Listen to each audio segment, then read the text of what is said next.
And at number 10, a father was tucking in his 2-year-old son, and the son said, "Goodbye, Dad." The father then replied with, "No, we don't say goodbye, we say good night." And then the little boy said, "I know, but this time it's goodbye." This is just the weirdest thing ever. What do you mean goodbye? So the father was very concerned with this and started to check up on his son like every hour throughout the whole night. If that was my child, that would keep me up all night. Okay, moving right along, more creepiness. And at number 9, a 3-year-old daughter stood right next to her newborn brother and stared at him for a while. And then the little kid looked at the father and said, "Daddy, it's a monster. We should bury it." I'm not even sure what the heck I would be thinking at that time, but your 3-year-old daughter wants to bury alive her newborn brother. So in at number 8 comes, I shouldn't throw him in the fire? And this was said by another 3-year-old girl when she saw her baby brother for the first time ever. What is it with like 3-year-old girls wanting to get rid of their baby brothers? And at number 7, I love you so much, I want to cut your head off. And then I want to carry it around with me wherever I want. And what do you say to that? No, don't cut my head off, please? And at number 6, we have a mother who woke up around 6 a.m. and she found her 4-year-old daughter's face like inches away from her. Like as soon as you wake up, you just like freak out. Like what's going on? Why are you over there? Well, she whispers to her mom's ears and says, "I want to peel off your skin. I don't want to wake up and my face is gone. Like, go be grounded right now." And at number 5, it gets even more creepier. Another 3-year-old said to her mom, "Mommy, don't you remember me? Before when you were the daughter and I was the mother, they came and chopped off all our heads. Chopped the whole village." What is this person even talking about right now? Okay, we have a 3-year-old son, and this comes into number 4.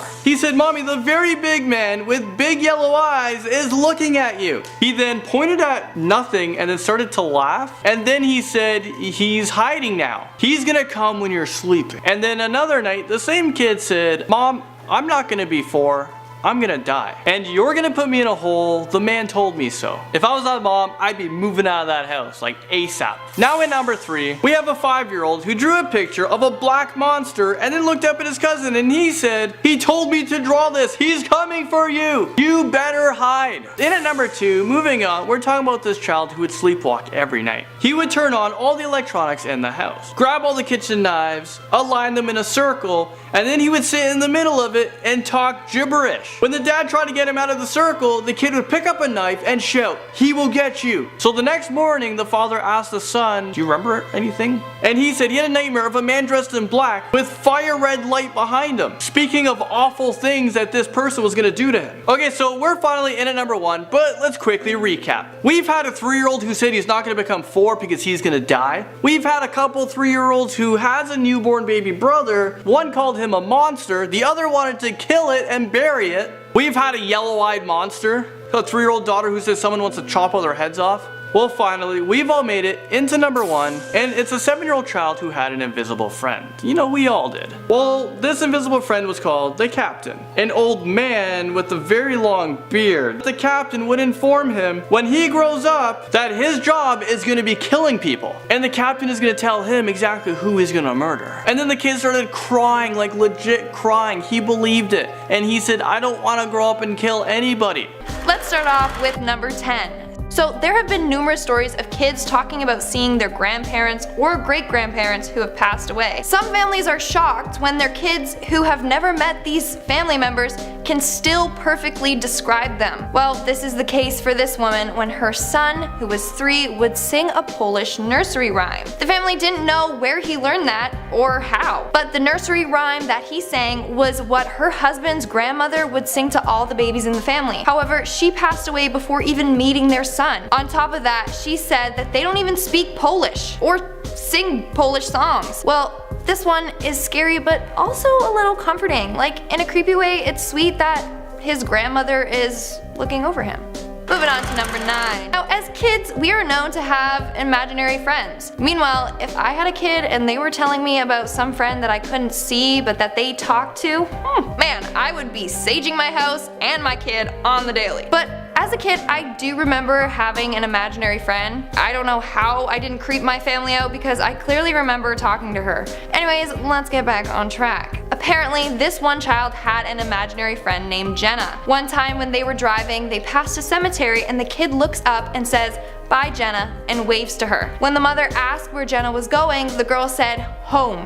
she lives there. Spooky! So her daughter was in contact with a spirit named Jenna. I wonder if they ever went to the cemetery and looked for Jenna's grave, or looked into her death. Maybe they could have found a photo of her and asked her daughter if that's what Jenna looked like. That way they could have confirmed or denied the thing and either made themselves feel better or more scared. I don't even know how I would react if that kid perfectly described a picture of Jenna. Now that would be super creepy. Next we have number 8. Kids definitely have some sort of special sense that we lose when we're older. The next kid was staring at the Christmas decorations and mumbling to himself. He was saying, it will take 11 days. Seems pretty innocent, right? Well, the family thought nothing of it until 11 days later, their house was broken into and they took most of their Christmas decorations. First off, who goes to all that trouble to break into someone's house only to steal Christmas decorations? Unless they were the Grinch. Maybe they were robbed by the Grinch. Case closed. I solved it. You are welcome. But seriously, how that kid knew that that was gonna happen is super freaky. Next we have number 7. While getting her daughter dressed one day, her daughter kept looking around her and laughing. When asked what she was laughing at, daughter said a man and pointed to the open closet doors. Nope, just nope. I would have been out of that house so fast. She kept referring to the man as the man with the snake neck. Time for a new house and a new child. Just kidding.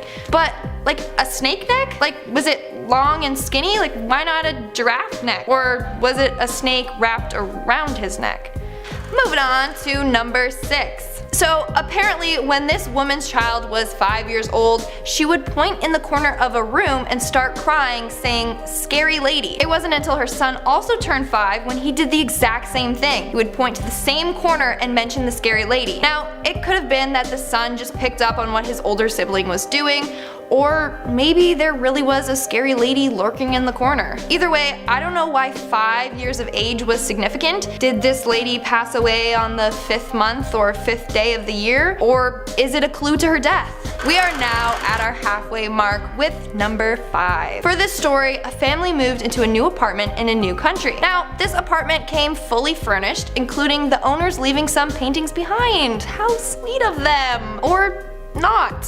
One of the paintings in the master bedroom was one that was said to look like abstract hair flowing in the wind. The wife didn't really like the painting, but she was trying to get used to it, so they just left it up on the wall. One day when her 2.5-year-old son was getting ready for a nap, he pointed to the painting and said, "I don't want to sleep in this room. This painting looks at me and tries to talk to me. I don't like it." A haunted painting? Really? Burn it. I would have chucked that thing out of the window so fast. Like, trust your intuition. If something is giving you the creeps, it's for a reason. No wonder the owners left the paintings behind. They were probably cursed. On to our next story, coming in at number 4. Now, a well-known fact is to keep sharp objects away from little children, especially this next child. This older sister states that when her sister was 4, she walked past her bed and saw a pair of scissors. She stopped and looked at the scissors before saying, "You know, I could chop your head off with these.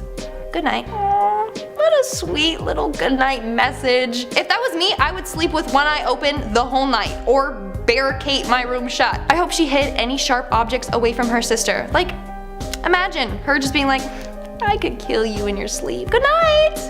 On to number 3. When this little girl was about 4, her mom found her in the bathroom dunking her Barbies in the water. When she was asked what she was doing, the girl said, "The man in the wardrobe told me if I didn't do it, it would be my turn to swim face down." No. Just no. Move out. Get rid of that wardrobe. Like that's some twisted Narnia wardrobe stuff there. It's so terrifying. Your daughter was definitely in contact with someone or something dark. Moving on to number 2. Are aliens real? This has been an ongoing conspiracy for decades. Who knows? And I don't know if we will ever discover the truth, or discover what really is in Area 51. Whether you believe in aliens or not, this next story is creepy. A mother posted saying that her daughter came home from school one day very distraught. When asked what was wrong, she said, "I miss my other family. My alien robot family." Apparently, this mother's child was living in outer space with other aliens. One day, she was angry at her family and came down to Earth and was brought into this mother's stomach. But now, she misses them and wants to go back home. I don't even know what to say to that. And not just an alien robot? I mean, how does your daughter act normally? Is she like, beep boop, we come in peace? Like does she act like a, I don't even want to know. And we we have reached our number 1 spot on the countdown. Now, there are tons of stories out there on kids who remember their past lives. This one young boy used to tell his family about the other set of grandparents that he had. He described that his grandparents would live in a blue house. Of course, he was just a child, so his family never believed him. The family was fed up about hearing his story and these grandparents that lived in this blue house, but this boy ended up saying he knew where the house was. This 5-year-old boy gave her accurate directions for a 45-minute car ride until they ended up 4 to 5 towns away. In this town, at the end of a dead-end street, stood an abandoned blue house. Imagine a 5-year-old being this good at directions. Like, he's like a human GPS. But seriously, it freaks me out. There is no way this little boy could have known about this house, let alone known how to get there off by heart. Again, I wish this family did some research and maybe found out who lived in the house, because I need answers, people. At the top of our list, we have the man in the red coat. A woman by the name of Kate shared the story about her daughter. Apparently, when her daughter was 2 years old, she kept claiming to see a man by a cemetery. To make this even worse, the cemetery was located close to their home. One day in passing, her daughter said, "Mommy, who is that man in the red jacket by the stone house?" The stone house that she was referring to was a mausoleum, but when her mother looked, no one was there. Then she continued by saying, "He's waving at me." She started waving at nothing until she said, "Oh, he's coming over to talk." Nope, just nope. I hope that you took your daughter and left there so fast. I wouldn't want to take a chance of that man coming close to me. But honestly, it kind of fascinates me that children have the ability to see spirits or ghosts or something. At number 9, we have It, and not It the movie. During a nice bonfire one night, a little boy named Lane kept claiming that he was seeing someone that he referred to as It. At one point he screamed and said It was watching him from the dark corner of the house. He also said that if the parents go, then it will hurt him. The parents then asked him to describe what he saw. He said it was a tall monster with large claws with more teeth than a shark, and it was eyeless. Jeez, I mean, I wonder if Pennywise is real and this kid saw him. Who knows? Moving on to number 8, we have the doll girl. Children learn through play. By creating little stories in their head, it helps them to develop their imagination and decision-making skills. But what does it say about a child when they start to create more violent situations when they are playing? Maybe the child is evil. No, I'm just kidding. So this story is from a preschool teacher that has witnessed several creepy incidents throughout her teaching career. This one surrounds a little girl that was playing in one of those small kitchenettes. Side note, if you had one of those full kitchen play areas as a child, you were so lucky. I always wanted one. Well, this girl was playing with a baby doll. She was singing to it and rocking it back and forth until she suddenly just shoved it into the oven. She then looked dead straight at the teacher and said, "Sometimes bad babies go in timeout." She gave a really creepy smile and then ran off. Like, I'm speechless. How do you bring that up to her parents? Like, excuse me, little Sally had a great day today playing, you know, but she's creepy and likes to torture dolls. Nice. For number 7, we have the skin peeler. This next story is a mixture of being kind of funny and also scary. Well, this mother woke up at 6 a.m. by her 4-year-old daughter. Her face was inches from hers. She looked dead in her eyes and eerily whispered, "I want to peel all your skin off." Now, before you go on thinking that her daughter was possessed by something, let me just say that her mom was suffering from a sunburn, so her skin was peeling. It wasn't like she just randomly had this idea. But still, imagine waking up and hearing that, and the fact that she said, "I want to peel all your skin off?" Ugh. Like, why is she even thinking about peeling skin? Like, she should be sleeping. Maybe that's just like something she finds satisfying, like watching pimple extraction videos or slime videos. Moving on to number 6, we have the rattling pipes. Apparently when this woman's daughter was 4 years old, she was scared of the sound of the water pipes rattling. She always attributed this sound to white wolves. Random, but okay. Well, anyways, one day she said that the white wolves aren't bad, they are our friends. Her mom was so proud of her daughter because she was getting over her fear, and so she said, "Yes, the white wolves are protecting us, they are our friends." But then her daughter said, "They are our friends, but not the man who crawls on the floor and stands by my bed." Nope. Move out. That's terrifying. Just imagine seeing a grown man crawling on your floor. No thanks. But also, I love how your daughter was more scared of rattling pipes than this creepy man. Like, get your priorities straight. We are now at our 5th and halfway mark with the attached daughter. Now, kids can do cute little gestures to show how much they love their parents. This could be from drawing little pictures or making barely edible food, or even telling you that they want to cut off a piece of you so that you're always with them. Oh, how sweet. Let me explain. So, a woman named Marie Bourgeois was woken up in the middle of the night to her 3-year-old petting her head. Her kid then said, "I wish I had a piece of you that I could carry with me all the time.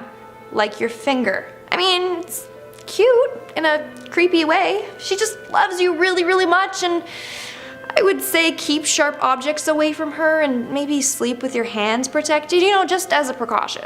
In our 4th spot, we have the evil woman. Now, this next story will make you want to grab your old nightlight. So, this parent said that her daughter was talking about a creepy woman that would watch her in her room. The daughter said that this woman watches her when she's watching movies. I mean, hey, maybe the ghost just likes Netflix. But then she also said that the woman sleeps on the ceiling above her bed when she sleeps. The little girl also said, "It does not like me and wants to eat my heart out." Moving on to our next creepy kid at number 3, we have the yellow-eyed man. This mother said that one day her child said, "Mommy, the man, the very big man with big yellow eyes is looking at you." The mother looked, but there was nothing there, so she just told her child that they were just making it up. The child replied, "Oh, he's just hiding now." Later on, the child said, "Oh no, Mommy, you made him very mad. Now he says he will come when you are sleeping." Okay, I would have not slept at all if that were me. But it also gets scarier. A few weeks later, her child said, "I'm not going to be 4, I'm going to die, and you will put me down, down, down in the hole." Apparently, this same creepy man told her son this, and also said that his mother will pass away too and join him. In our 2nd spot, we have the imaginary friend. Now, I'm sure some of us had imaginary friends when we were younger. It is said that we have these friends as a result of social intelligence. No, it doesn't mean that if you had imaginary friends then you are more intelligent than others. Nice try. But anyways, this one girl kept describing her imaginary friend to her sister. She stated that he sits on her bed and waits for his mom. He's not allowed to go home by himself because of his arm. When asked what was wrong with his arm, she replied with, "His mom ran him over when he was drawing with chalk. That's why he's always crying, because he doesn't like being dead."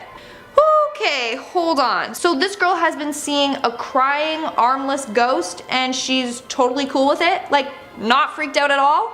Is your daughter like the ghost whisperer or something? And in our final spot at number 1, we have the nightmares. Everyone experiences nightmares as a child. Even to this day, I have some really vivid dreams that sometimes are scary. Apparently, dreaming is a sign of intelligence though, so I guess I know what that says about me. No, I'm just kidding. So for this next story, it surrounds a little girl and her reoccurring nightmares. Apparently when she was 3, she would wake up almost every night for a month straight with a nightmare. Well, one day, the mother asked her daughter what she wanted for breakfast. The daughter then replied saying that she wanted to share her breakfast with the dead baby in her closet. Now, the mother just thought she meant one of her baby dolls, so she pulled out some of the dolls. That was until her daughter said, "No, not a doll, the dead one that sleeps on the closet floor at night." Something is definitely haunting your daughter.